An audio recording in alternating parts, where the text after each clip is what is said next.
Hello everyone, Dr. Mark with you again. Dogs can become depressed, and sometimes they do need to be cheered up. Why is a dog's mental health important?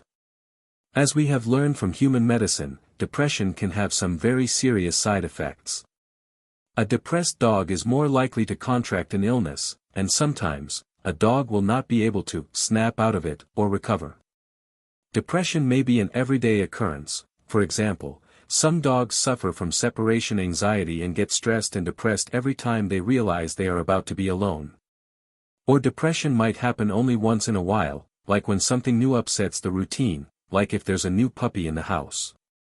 Depression might be triggered by a sad event, like the death of a playmate or even a human family member. If you learned something from this video, please give it a like so YouTube will send it to more viewers that need this information. If you like dogs, you can also subscribe to my channel here and learn more about dog health, nutrition, and some of the videos are just fun things about dogs. You can deal with all of these reasons for your dog's unhappiness. If your dog is depressed, you will most likely see the following symptoms. The first thing you will notice is sleeping more than normal. Most dogs will lose interest in going for walks, so that may be the next thing you notice. The third thing is sleeping in a different spot. Some dogs will hide behind the couch and sleep there.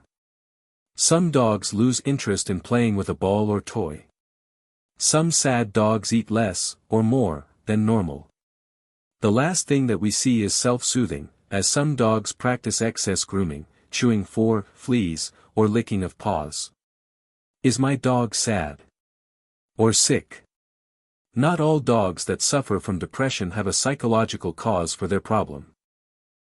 Sometimes the low mood is triggered by a health problem, and until that problem is cleared up, your dog is not going to get better.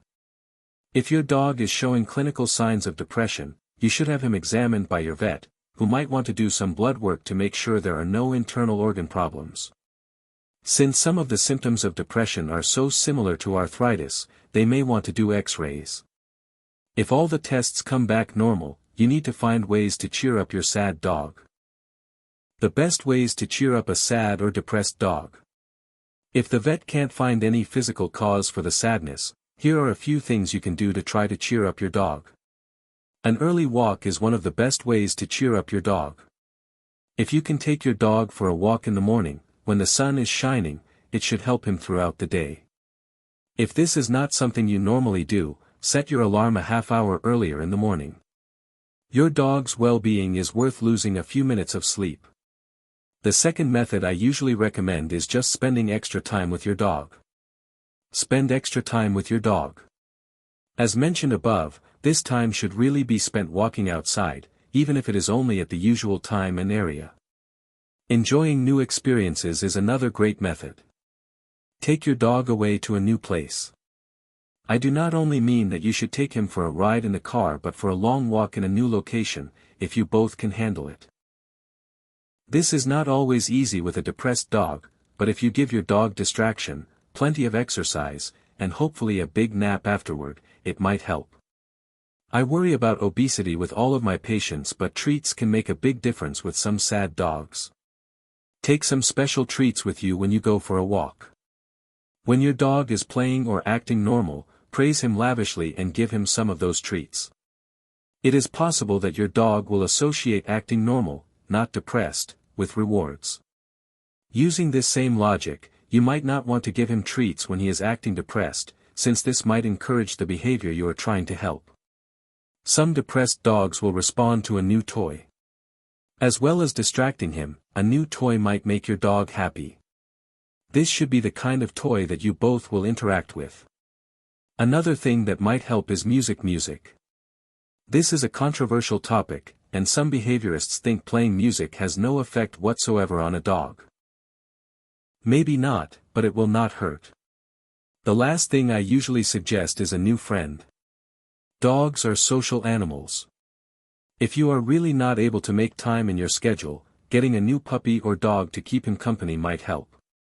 This may not work, however, so if you do get a second dog and your older dog becomes even more depressed, you should have a plan in place to return the new dog to the breeder or have a backup adoption plan. There are many causes of depression, such as A new baby in the house. A new puppy. Babies and puppies get a lot of attention, and older dogs might become jealous and then depressed when they are ignored. The loss of a favorite family member. Dogs do grieve, and depression is one of the few ways they can express themselves. Loneliness is also a big cause. For example, if an owner goes back to work and leaves the dog alone all day. A new house or apartment may also lead to depression, especially when the dog loses his backyard and ability to go out and play. The last alternative, canine antidepressants. If his examination and blood work are acceptable, your vet may recommend medical therapy. Prozac and Zoloft can be prescribed for your dog, and big pharmaceutical companies always have new antidepressants on the market. I suggest you try behavioral changes first and drugs later. Even if you do have to resort to medications, you need to realize that these drugs take a long time to start working. Behavioral therapies might be more effective than antidepressants. If you start the drugs right away, you will never know if the dog responded to them or to the improvements you made to his lifestyle. They have several serious side effects, so, for the sake of your dog, it's better to handle this problem naturally if at all possible. Thanks for watching. If you have helped a sad dog, especially if you did not have a vet available to help, let us know what you did in the comments. It helps all of us to hear each other's experiences. If you learned something from this video, please give it a like. I would also appreciate if you would take the time to subscribe to my channel. Many of the videos are on choosing the best dog, but I also have plenty on nutrition, health issues like dermatology, and of course some are just about living with our dogs. If you have any health questions about your dog, you can send them to me at one of my Ask a Vet columns at pethelpful.com or yourpetsathome.com. There is no charge for asking a question about your dog, but I do ask you to include info on his age, breed, and any test results you have had done. A photo helps a lot too, so I appreciate it if you include that so I can give you the best answer possible. Do you want to read one of my articles on dogs and other pets? You can find my information on pethelpful.com, paradepets.com, and yourpetsathome.com. Most of you have already signed off. If you are still here though and have a minute, click on my profile page and take a look at the videos I have posted. If you have any suggestions about what you need to know for your dog, leave a comment. Thanks for hanging around. I hope you and your dog have a nice day or night.